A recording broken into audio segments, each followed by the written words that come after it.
Hey, my name's Shawnshawn. I sell art on shawnshawn.co. Today we're going to review Visual Mind.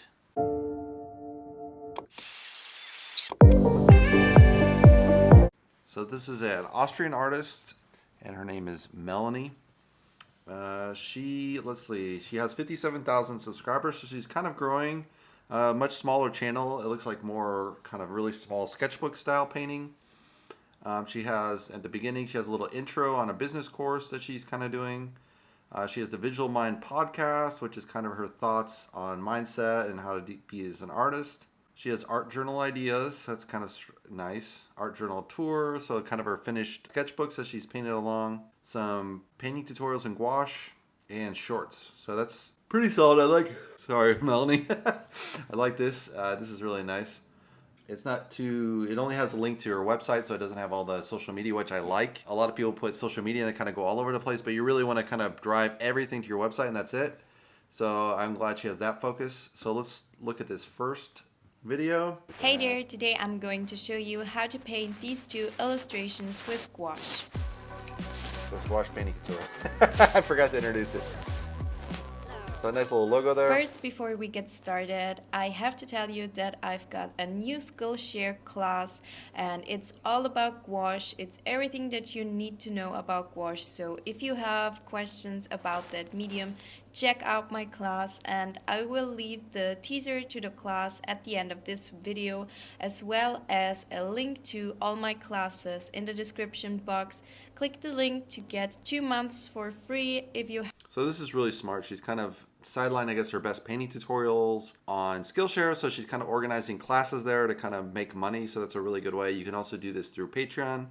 I think Skillshare is a little better in the sense that you can kind of organize it. Like you could have separate different videos and charge per video. Whereas Patreon, you're charging like a monthly fee. So they charge one fee and then they get all your courses.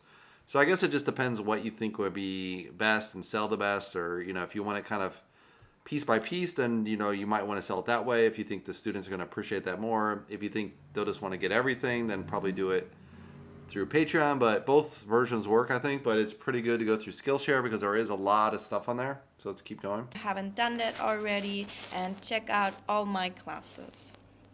So as always, I started off with some washi tape to get some clean borders in the end, and then I started to draw this circle, and then I mixed a blue grayish tone and started to paint the sky on our first piece. So I think she has really nice focals. You got the hand in there. You don't have her face, which would have been nice to have her face to kind of kick off the video. I kind of encourage that. She's painting a kind of a ceramic type of bowl versus using reusable material.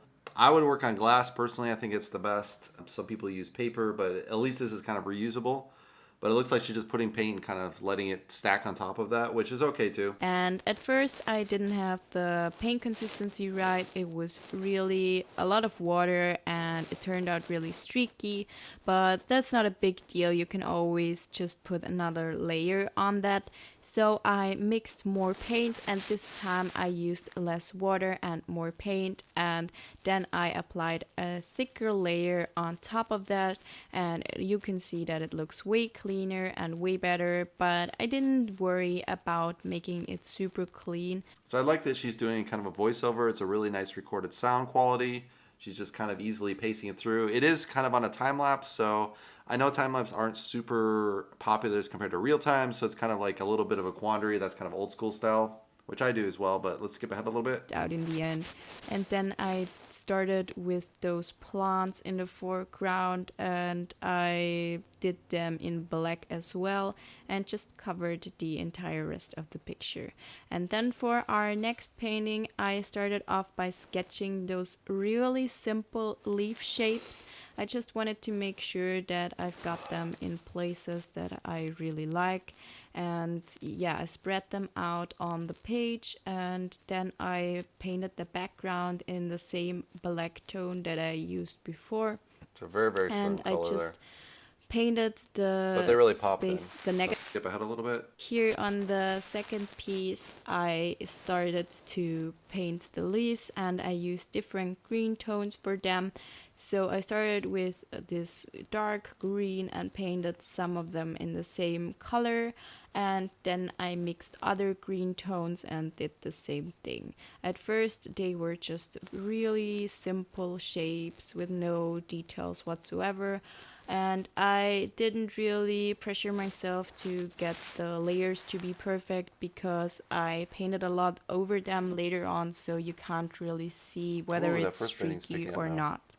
And with the other piece, I moved on to the next layer, which is a slightly more bright green tone. So we're moving on to lighter and lighter tones with every layer because those are closer to the viewer, and I think that it looks really cute when they're closer. Well, these are So really cute styles, here's so let's skip ahead a little bit. rocket science, and you don't have to put a lot of details in there. I think that those two pieces really shine because of their simplicity in a way. So then I started putting a little bit of details onto the leaves on the left page, and this was the most fun part because you can really customize your design here and make the leaves look however you want them. You could take inspiration by real leaves and look them up, what they look like, or you can just make up your own things, put patterns on there however you want to, or you can just copy the things that I did here. That's totally fine as well. Yeah, and I really like, she has her own personal style. It's kind of a childish style, but it's very cool because it's not realistic. She's just kind of making up on the top of her head and putting it together, so that's really nice. Let's skip ahead closer to the end. Of course, now, thank you so much for watching. If you liked this video, please give it a thumbs up and subscribe to my channel. I'll see you next time. Goodbye. I think these are really cute pieces. Very nice limited color palette. And let's move on to the next video here. This one is called Why Artists Should Invest Money in Their Mindset. Let's see what this is about. I think it's just a podcast only. Hello there. This is an episode from the Visual Mind podcast. There are no visuals in this video. No! It's just audio. If you want to listen to the Visual Mind podcast on Spotify or Google or Apple Podcasts, you can find it there as well and listen to it on the go. But I decided to upload all of the episodes here on YouTube as well, just to reach a little bit more people. Yeah, this is a little strange that she didn't visually record it well. She could have just been talking like I'm talking, talk straight to the camera. I think that would be a stronger way to do it. She has very good sound quality on this. But yeah, you can kind of chill with this like you're driving to work or something. So that's nice. Or you're jogging, you just want to kind of listen to another artist, you know, their ideas on art, which is a really good idea.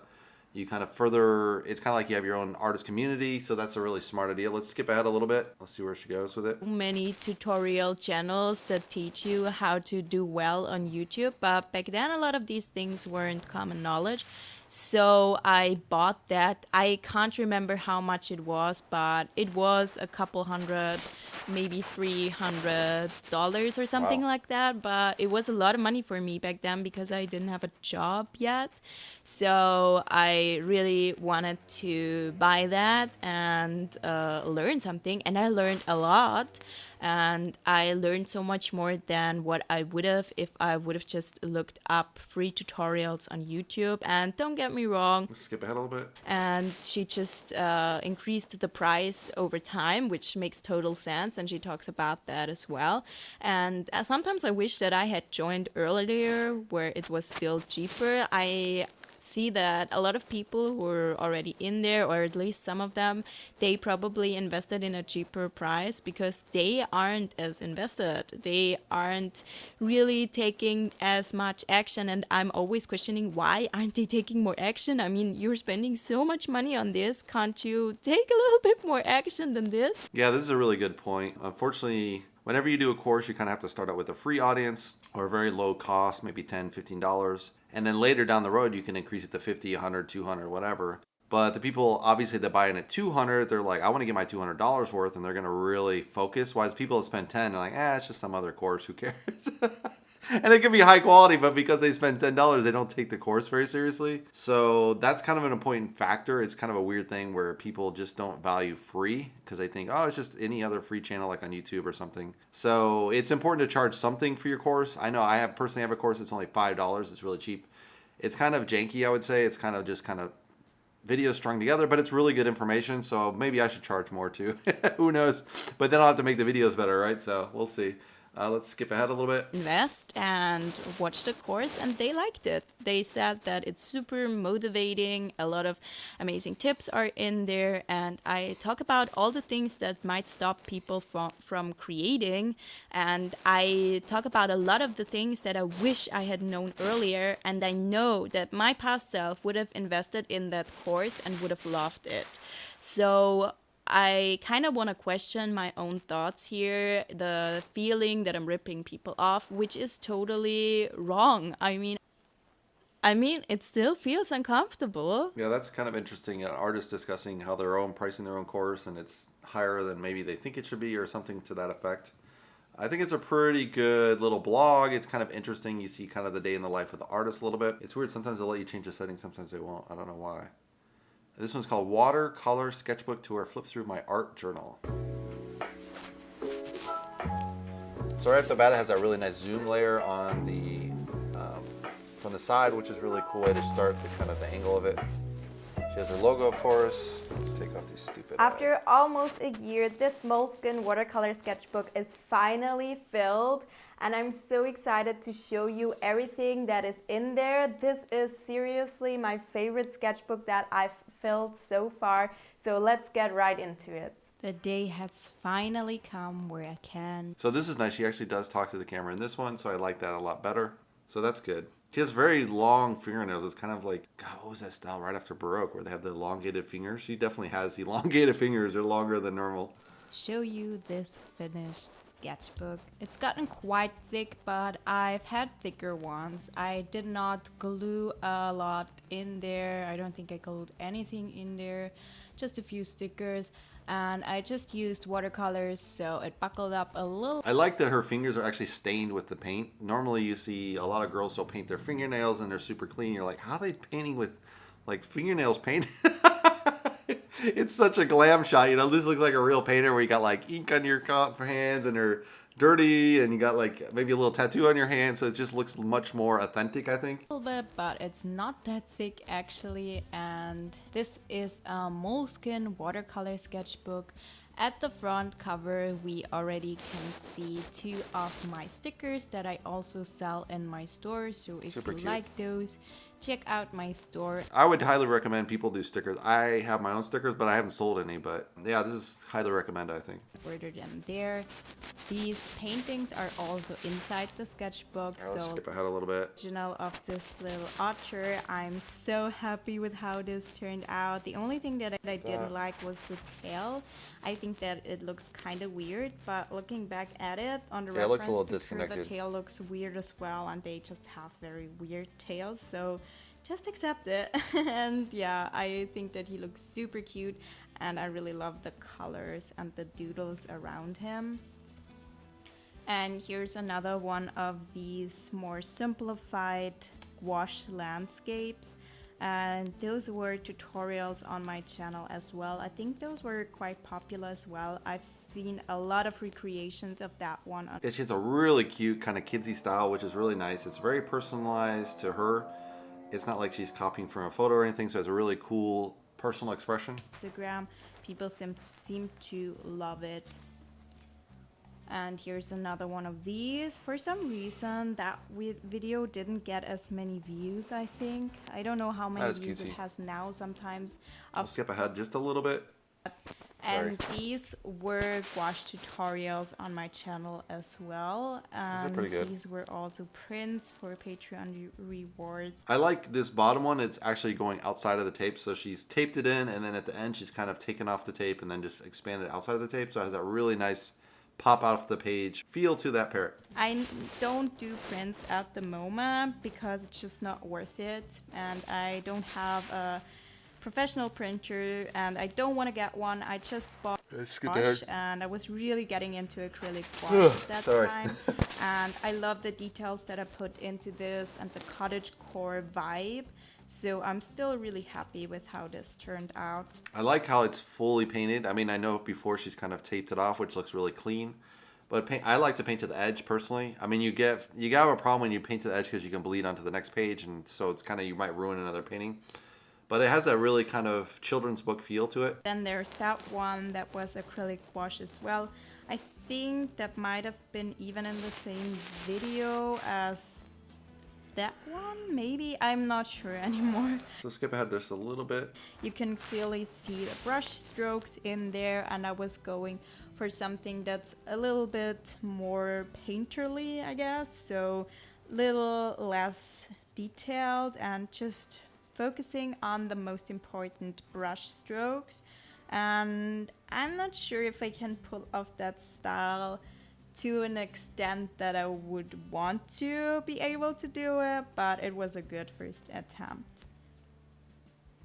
Now this one, a lot of... Yeah, I like this interesting style because it's a take off of her childish style. It's more, as she's saying, it's painterly. It's kind of like big brush strokes and that kind of feel of the paint versus kind of an illustrative look. Her earlier stuff is more kind of childlike, illustrative, and this is more like what she's saying, kind of painterly. But I mean, the childlike style is fine, I think. I don't think I'd worry about doing a painterly style per se. people seem to like this one. I don't like it. Skip ahead a little bit here. With stickers Stupid alarm on right now. there. And then I marked the date that I started and the date that I finished this, and then we are done. It took me almost a year. It's interesting, she left a few pages at the back. I don't know why she left, like, there might be 1 or 2 pages dry. Maybe it just doesn't fold right, I don't know, but let's see what she says. Finish this, and I'm so glad that I'm finally done with it. So that's kind of a cool thing. Yeah, so she has a pretty interesting channel. Let's look at her webpage real quick. So she has kind of a picture of her, a little bit of art, and it's kind of like she has it set with other items there, so you get a feel for the perspective. All right, so looking at her webpage, scroll out again. So she has a really nice little bit of intro, what kind of paint she does, picture of her with her art, and she has a really nice setup where she lays down the art, and she puts shells and little things around it, the pencils, so it gives it kind of that more you really design it yourself kind of feel, versus if you just use the pictures clean, then it kind of doesn't have that personal touch, I would say. So it has a really nice visceral feel to it, especially holding her hand with this picture. She has a coaching program, she has her shop, let's look at that really quick. So she has some stickers, courses, originals. So that's kind of really nice how I think she set this up. And it's cool too. I think the font really follows her style. It's kind of like a childish font on the main thing, but that follows her style. So that's very, very, consistent, I would say, brand-wise. So that's really smart. She has a very reasonable price on the painting prices, $85, $45, $95. I mean, they're very, very affordable. She's probably just started, so this is really smart. They're just kind of really easy entry pieces, and she has a pretty big channel. She has an about page. She has her social media connections, probably. Personally, I wouldn't do any connections. I would just have like your YouTube maybe, because you can show like your videos. But if you have your social media like this, people tend to click there and then they're off your site, and then maybe they can't buy it. Maybe they can, but I would just have everything go to your website, and your website don't leave anything. But yeah, I think it's a really strong website, very cute channel, very cute style. She is painting her own style, which is really important. And I think she has a lot of potential for this channel if you want to learn how to paint that. And she's doing Skillshare, so that's really smart because she's able to piece out her tutorials into probably little individual courses. So that's really smart as well. So I think she's got a lot of things going for her. And hopefully you guys like it. Give me a thumbs up. And if you'd like to subscribe, you can subscribe below. And I'll see you on the next Artist React video.